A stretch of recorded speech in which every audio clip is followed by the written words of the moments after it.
to try to come out of the crisis.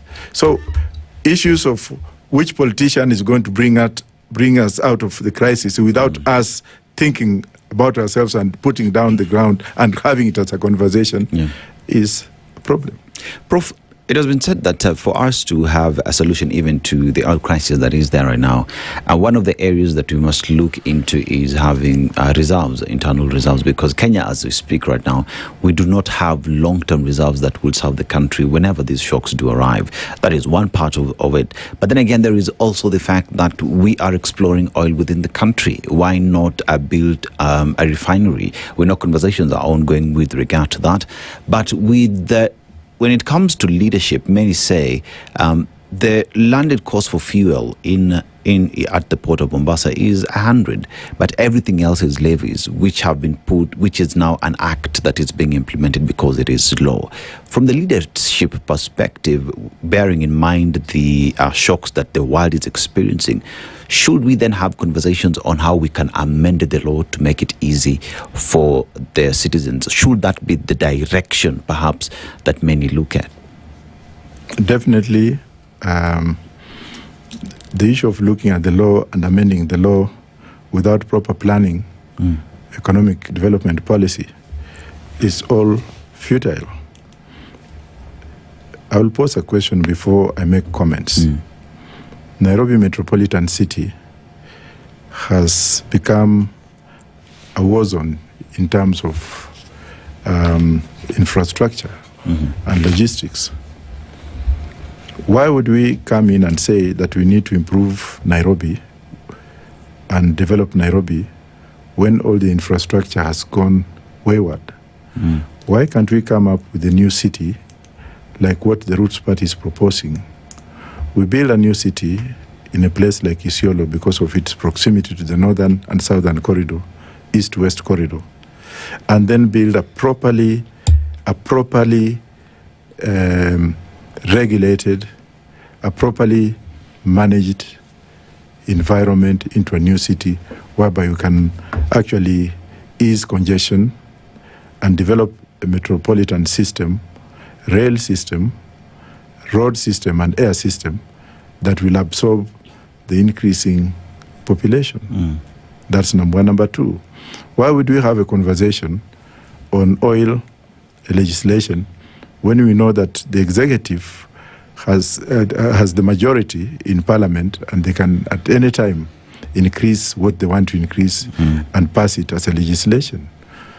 How comes that the same executive as we see today is the main guzzler abuser? You'll find that the government officials are allocated guzzlers. You'll find one official, for example, Minister for Internal Security or Transportation or what have you, having 10 cars, and all those cars are guzzlers. Why can't we start by telling these leaders to give us a refined example? In UK, where I've lived for so many years, and also the US, you'll find that the public scrutiny does not allow a state appointed official to misuse public funds. So we should start with the government. For example, state house operatives, when the president is passing into place, he passes with guzzlers. You can see about 50 guzzlers chasing one man. If you look at governors, they have taken the same. If you look at the ministers. So we should actually start with them first before they sit on the table wanting to regulate anything in terms of energy. I hear you saying that there needs to be an overhaul. Definitely, yes. So it seems as though development is being sought after over things that exist, and perhaps you need to uproot some things and then lay bare. Would you say then that people have no business in new development at the moment, but either finishing what was there before or then rerouting what does not work? How would you go about it? And we don't look at Nairobi, and we look at that as a particular example because people have tried and failed. But you can't have a city with a stature that Nairobi commands in the state that it is in today. Well, let's look at the planning of Nairobi and start with the freeway. This, how do we call it, the superhighway. Why did we have to put a superhighway in Nairobi in the first place when we don't have a highway linking us to Nakuru and Mombasa, which is the main entry point, economic exit and entry point in this particular country? Why couldn't we have developed freeways? Look at the roads as they are built now in Nairobi, and you see how much wastage we have on the road designs.